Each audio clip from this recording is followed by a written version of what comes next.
you know, either younger than us or, you know, passed and retired. So why not? You know, I want to challenge myself. The best always looking to fight the best and challenge themselves, you know, and why not, you know, challenge. Terence Crawford can't beat him, right? This is a money grab for Terence Crawford. It's just a situation where Terence Crawford is trying to fill up his bank account opposed to actually his legacy. But if you study Floyd closely, like I have, you will notice that he never wastes any steps while he's in the ring. In a live interview with Stephen A. Smith, Terence Crawford accepted Floyd Mayweather's challenge. He said boxing is about testing limits and never shying away from the toughest fights. Crawford stressed that the best should face the best, and once again he's ready to prove it. With calm confidence, he made it clear that stepping into the ring with Mayweather is just another chance to show his value and break past expectations. Because this is Terence the businessman talking, right? They got to pay the cheddar to make it better, right? For sure, for sure. All money ain't good money, so you gotta know that. Okay, fair enough. I hate to use the word easy, but at times it did feel like you were, you know, having a really easy time out there. Were you expecting it to play out that way? Listen, it's never easy, you know. Stephen A. Smith, known for his blunt takes, praised Crawford for becoming a 4-division champion, calling it one of the rarest feats in modern boxing. In today's era, many fighters avoid moving across weight classes because of the risks, but Crawford dominated in 4. Stephen A.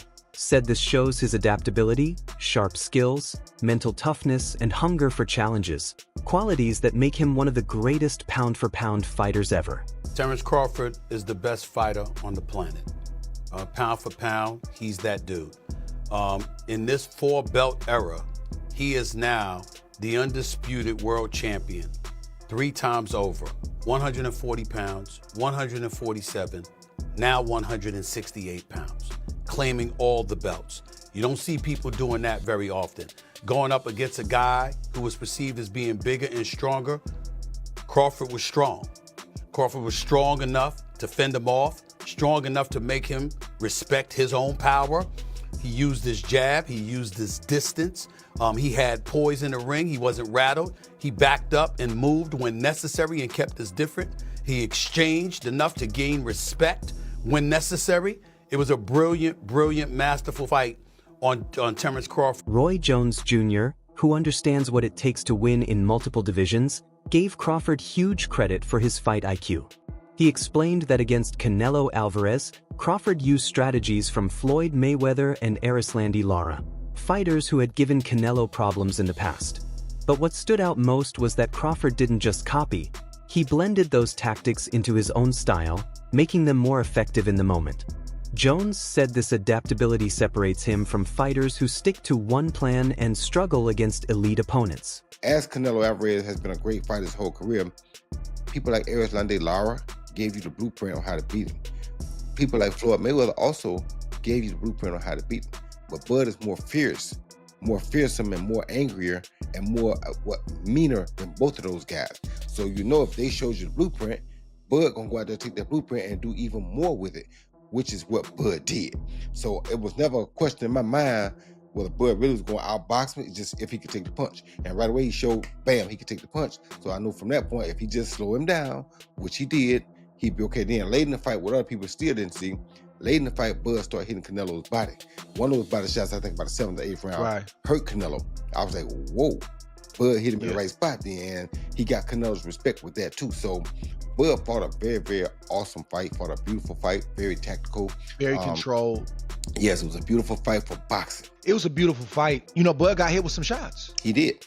He did. He got hit with some single shots going out. You know, he's going out and you know Canelo, if he has you trapped in the corner or along the ropes, it's typically 1 to 2 big shots. You know that if you've watched him. Yep. So you could tell Crawford, as he was going out, he knew the one shot was coming, and several times it landed. He even got hit with a 2-piece. I don't remember what round it was, uppercut right hand that Crawford took well. So when you started seeing him absorb the shots, if you're Team Crawford, you don't want him to take that shot. But if you started seeing that, now you know that, okay.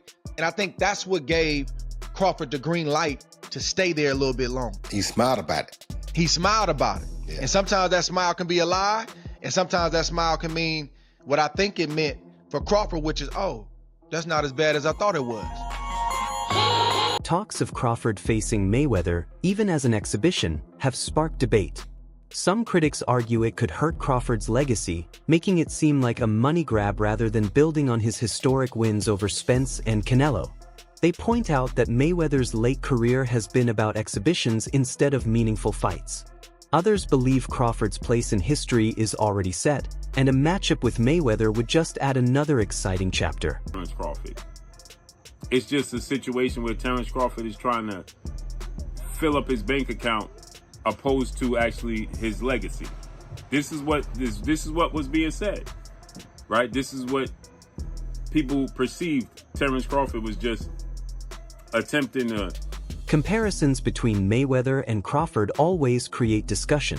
Floyd's resume includes wins over legendary fighters, but critics note the timing. Canelo was still young when Floyd beat him, and Pacquiao wasn't at full strength in 2015. Floyd also avoided some rematches, leaving questions for fans. Crawford, on the other hand, has dominated opponents at their peak. This contrast fuels debates over whether Floyd's perfection came from pure skill or carefully timed matchmaking. Floyd Mayweather is still greater than Terence Crawford. We need to really talk about this now. A lot of you guys are putting Crawford a bit too high. If you want to say Crawford could beat Floyd, I'm more open to that conversation, but when you're lining up the careers, I'm going to say Floyd every time. While they're both 5 division, Bud has become 3-time undisputed, but he's only fought 10 world champions to Floyd's 25 world champions.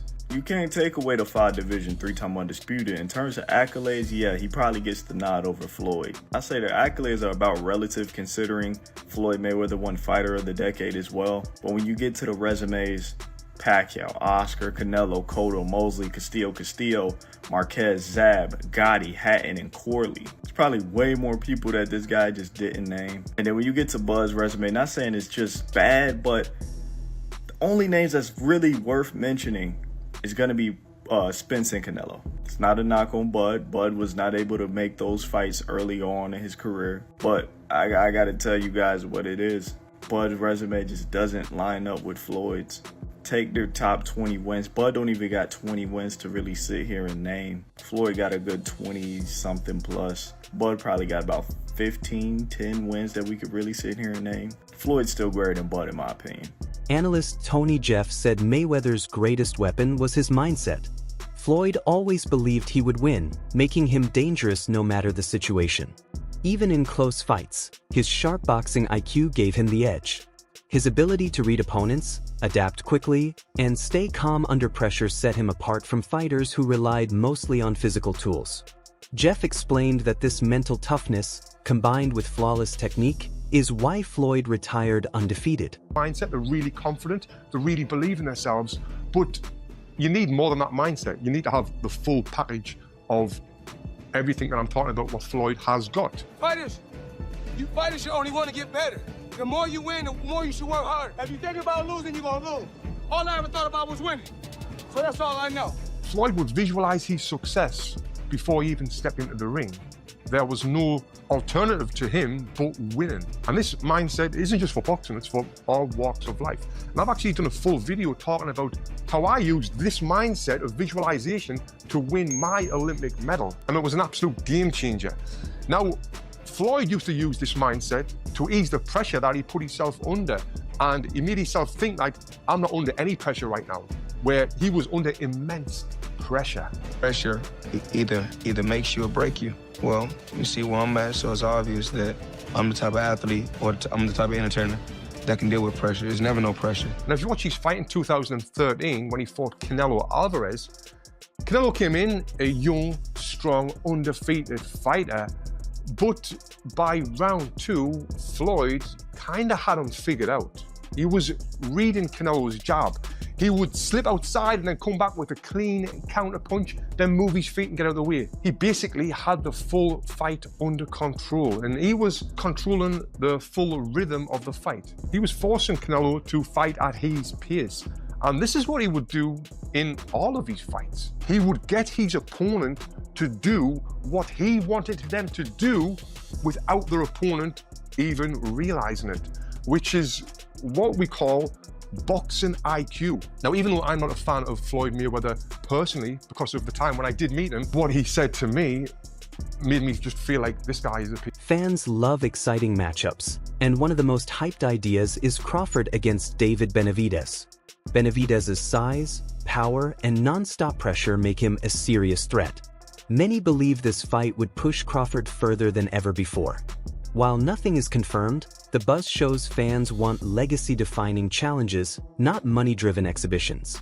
Crawford's precision against Benavidez's aggression is seen by many as a dream fight. Not me, but shocked the world. This past Saturday, Mexican Independence Day weekend, what he took on defeated another first ballot Hall of Famer, but he essentially jumped up 3 weight classes, technically 2, from 154 to 168, but only had 1 fight at 154 last August against Israel Majamov. Terence Crawford defeated Saul Canelo Alvarez, who is a 4-division champion, 2-time undisputed super middleweight, and the reigning, at the time, super middleweight world champion, undisputed world champion. And Terence Crawford beat him handily and convincingly. And because he beat him so easily, now the 63 win, 3 loss, 2 draw, 39 win by way of knockout, biggest threat has been now imposed on Terence Bud Crawford.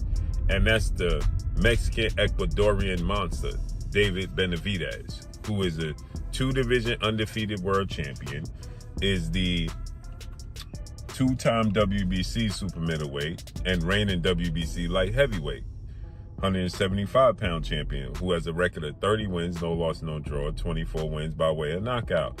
He stands 6'2" with a 75-inch arm reach. This is a fight that David Benavidez has been calling for Canelo Alvarez when he was at 168, and Canelo Alvarez strategically maneuvered around him. But Canelo Alvarez is 5'7", with a 70-inch arm reach, started his career at 147 pounds, made his real name at 154 pounds. He's not a big guy, okay? And styles make fights. Benavidez is 6'2" with a 75-inch arm reach. His last fight at 168 against Demetrius Andrade, he rehydrated to 193. So he's a big guy. Canelo Alvarez probably rehydrate to 182, maybe 185 max, right? He's not a big guy, right? The debate over who is greater, Mayweather or Crawford, has no simple answer. Both ruled their eras and beat big names.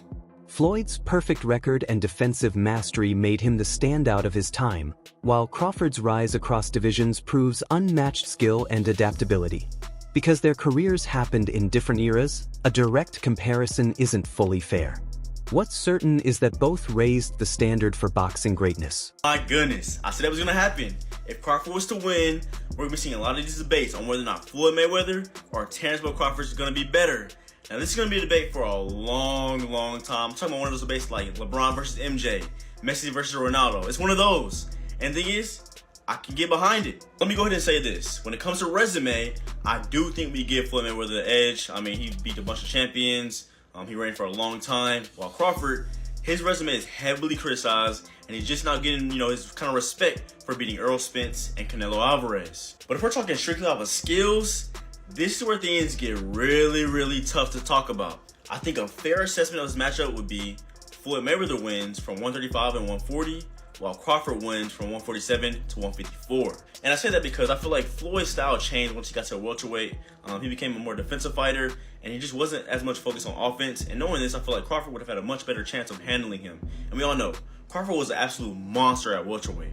But hey man, like I said, this is going to be a debate for a very long time. I can't wait to hear all the talk about it, but I'm curious on your thoughts. Who you think wins in the fight, Floyd or Terence Crawford? Let's talk about it, and follow me for more boxing talk. Trainer Greg Hackett summed up Crawford's win over Canelo perfectly. By calling Canelo the best in boxing, he highlighted how feared Canelo had been for years. Crawford not only fought him but controlled and beat him, signaling a major shift in power. Hackett said Crawford is now the new force in the sport, the man other fighters fear most. That win didn't just add to his record, it changed boxing's landscape, proving Crawford as the one who dethroned the king. Because you gotta remember, Canelo is the guy right now in the sport that's supposed to be the man, you know, big bad wolf. You beat him, you the wolf. Now it's like, you know what I mean? Like, all right, who else I'm gonna fight?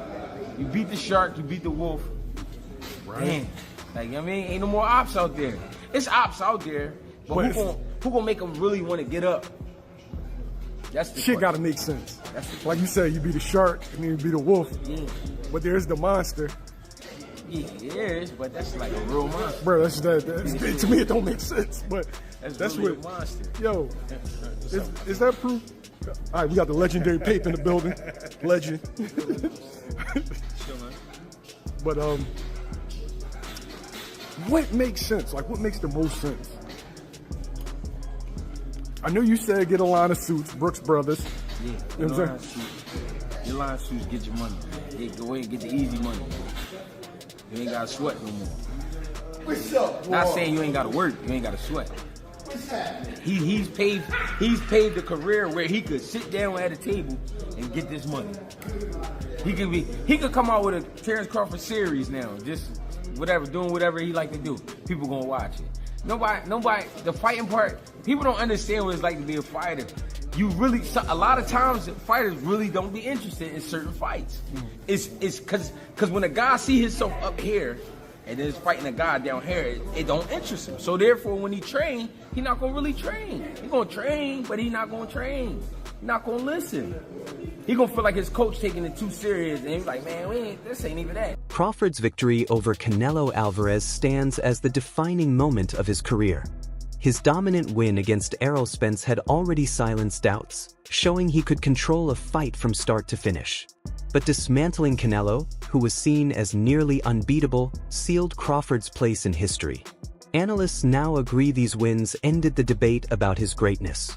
His ability to outclass champions in multiple divisions confirms him as one of the all-time best. But I think there was enough action, and I think Crawford displayed his skill enough, even to someone with not the most trained eye, that they know they saw a very high-level athlete perform something at a very high level last night. I think he gained the sports world's attention last night and respect. He already did after Spence, but it went to another level in this fight. And I think even the fight itself, like just from a median level, but then the moments where they were having these exchanges, like kind of late in the fight, then people were like, all right, it was good. Then like, okay, I saw somebody like, they're squabbing, like there's a fight here. So I think it did.